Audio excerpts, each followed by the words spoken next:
Hi folks, it's Bob from Mountain Crest Farms. I figured I'd start you off with something a little bit prettier than my ugly mug this morning.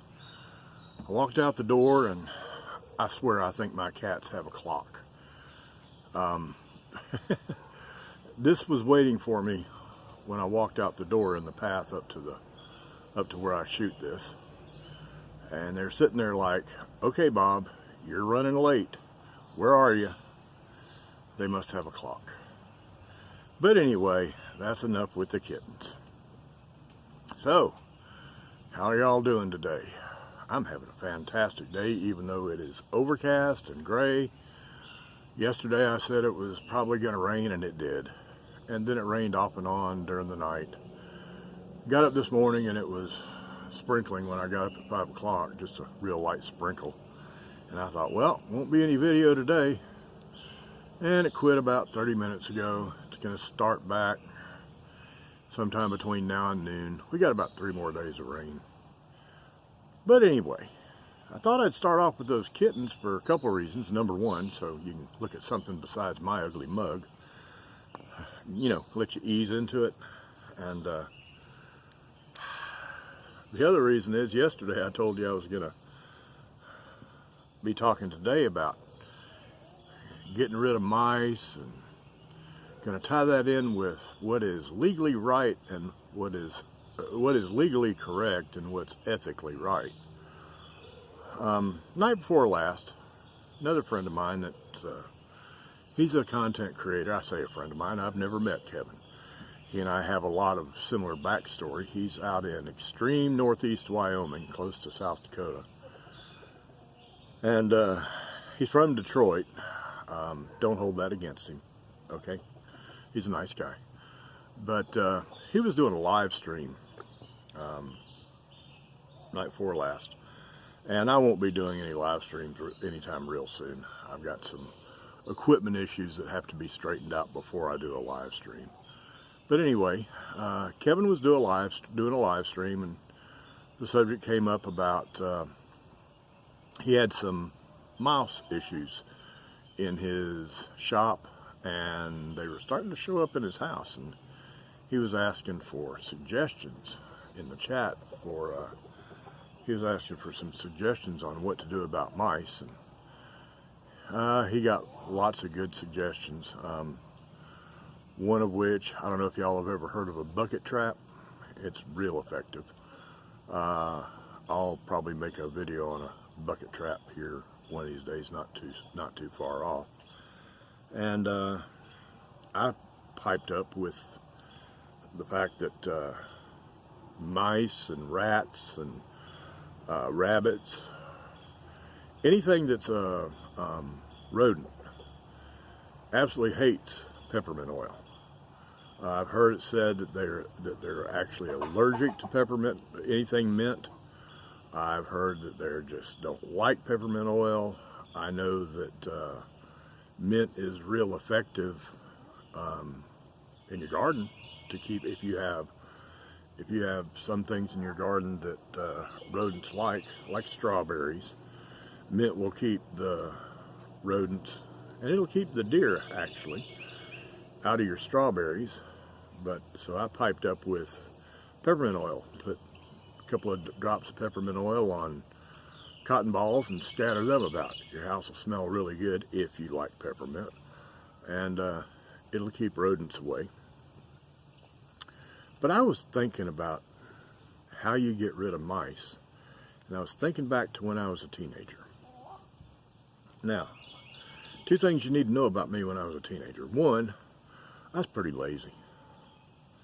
And 2, I liked having money in my pocket. And when you combine the 2, a teenager can come up with some pretty oddball ways to make money without having to work hard. And I did. And what I did, okay, I'm 64. I think most of my viewers out there are probably fairly young, like anything under 40 is fairly young as far as I'm concerned. Probably fairly young, and a lot of you are female, according to the statistics that YouTube tells me about my viewers. So I don't know how many of y'all are familiar with the magazine Popular Mechanics. It still exists today. It's not as big a deal as it was. Nothing in print's as big a deal as it was, thanks to the internet. But there was a magazine called Popular Mechanics, and most teenage boys read it.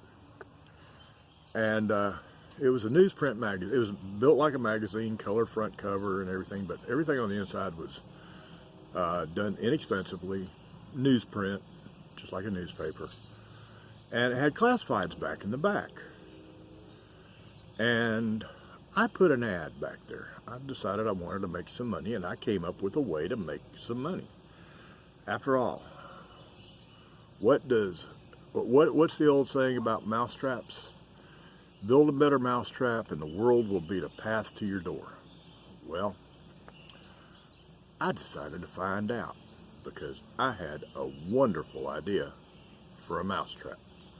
Or I'm not going to call it a mousetrap. I didn't call it a mousetrap then. I came up with a wonderful way to get rid of mice, guaranteed to work, and I was going to see if the world would be the path to my door. Okay, hang on just a second, folks. Be right back. Okay, I'm back. Where was I?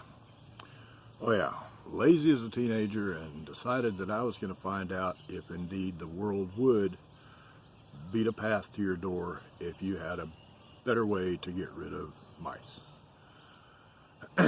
So I put an ad, a classified ad, in the back of Popular Mechanics magazine. Now you got to remember, Popular Mechanics had a huge readership, and any ad that was at all any good for any decent product was going to get a lot of responses, and I knew that. So I put an ad in the back of Popular Mechanics. And the ad read, and this isn't exactly word for word, but it's real close. The ad read, guaranteed way to solve your mice problem. Kill mice with this tool. I believe I charged $4.95, and that included shipping, which back then was maybe $1.50 to mail it through the post office. And put the ad in there. And I got response. Oh boy, did I get response. I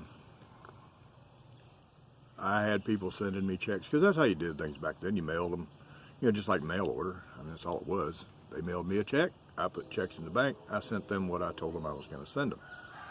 And I did send them what I told them I was going to send them. Remember how that ad was worded.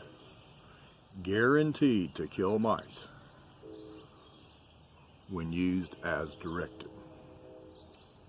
And it did.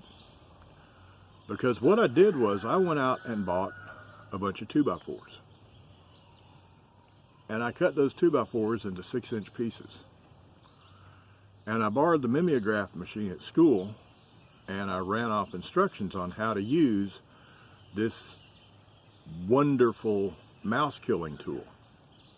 And the instructions were, 1, catch the mouse. 2, place mouse on board number 1. And I had them numbered, number 1 and number 2. Place mouse on board number 1.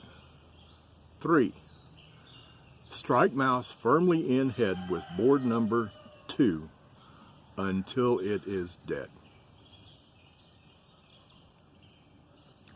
Now, if you follow those instructions, you will wind up with a dead mouse. I didn't say in the ad it would catch mice. I didn't exactly build a better mousetrap, and I didn't say a mousetrap in the ad. I said a better way to kill mice. And that's what it would do. If you followed those instructions, if you would catch a mouse, put it on board number 1, and strike it in the head with board number 2 until dead, you would have a dead mouse. I thought it was wonderful. The money was rolling in. Oh, I was getting, I don't know, 50, 100 checks a week. And people couldn't complain. I did exactly what the ad said. I knew about truth in advertising. The ad said I had a way to kill mice, and I did. And I sent it to them in a timely fashion. I quit using the mimeograph machine at school. I was getting so many orders, I went down to the local print shop and had instructions printed up. And then my mother found out. She got curious as to how Bob was running around with money in his pocket when Bob's too lazy to do much. She's also wondering why I was needing to go to the local building supply store so much and buying so many 2x4s. And she found out. My mother put a stop to that really fast. And I learned a lesson that people need to learn about a lot of things. I learned that what is legally correct, because I was legally correct, what I sent the people would do exactly what I told them in the ad it would do if they followed the instructions, which the ad said. Guaranteed to kill mice when instructions are followed. That was in the ad. And what I sent them would do that. It would kill mice. If you follow the instructions, catch the mouse, put it on board 1, strike it with board 2 until dead. You've got a dead mouse. So I was legally correct. I was ethically wrong. All I could see was dollar signs. My mother saw past the dollar signs to the ethics of what I was doing and put a stop to it real fast. It's one of the best lessons my mother ever taught me. And I've never forgotten it. Of course, I've never forgotten all that money I had in my pocket either. Because there for about 2-3 months until she figured it out, I was the richest teenager in Valdosta, Georgia. But I didn't get it right. I got it legally, but I didn't get it right.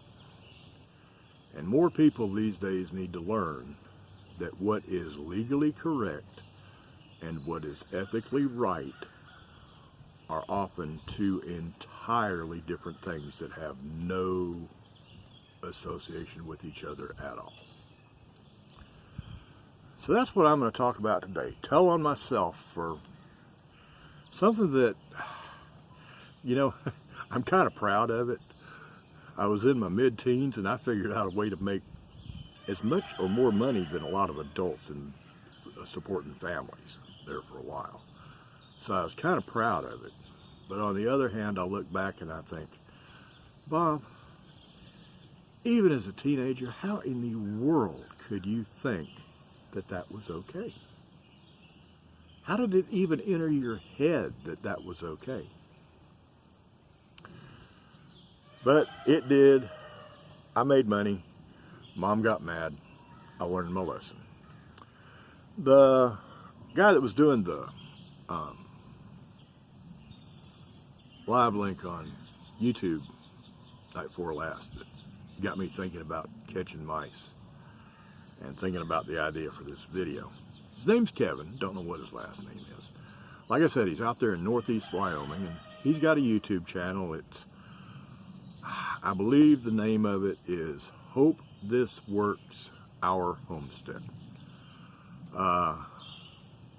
Kevin's a pretty cool guy. He's a good woodworker. He is an awesome woodworker. He and a couple of other YouTubers that I know of that do woodworking have had a challenge. You can make the smallest 5 species cutting board. And I think they're down to something about that big, square. And my only thought of that is a cutting board's a tool. And what piece of meat are you going to find small enough to cut up on that tiny little cutting board? But anyway, they've got them a little thing going trying to make the smallest, tiniest even, 5 species cutting board. But Kevin's got a good channel. Kevin's a really nice guy. He and I share some backstory I'll tell you about someday if it's okay with him. But right up here in the corner, I'm going to put a link to his channel. I think YouTube's changed rules about what you can put up here in links. I may or may not be able to put a link to his channel, but I'm going to try to put a link right up here to his channel, and if not, down there in the description there'll be a link to his channel. Like I say, the name of it is Hope This Works, Our Homestead. Go over there and pay Kevin a visit. Oh, and Kevin, if you see this, you don't owe me a shout out back. This isn't a shout out. This is just, I want a way of thanking you for giving me the idea for today's video. And down there at the bottom, if you like the video, give me a thumbs up. And if you haven't subscribed, hit that little subscribe button. And when you hit the subscribe button, a little bell appears. Hit that bell. You'll get notifications when I do another video. And beyond that, that's about it for today, except for those two things. Always those two things. Number one, the tomb was empty. Number two, he is alive. So right now, I'm going to call it a day for this video because I'm about to get wet, and I melt when I get wet. I'm made of sugar. I'll see y'all next time. Bye.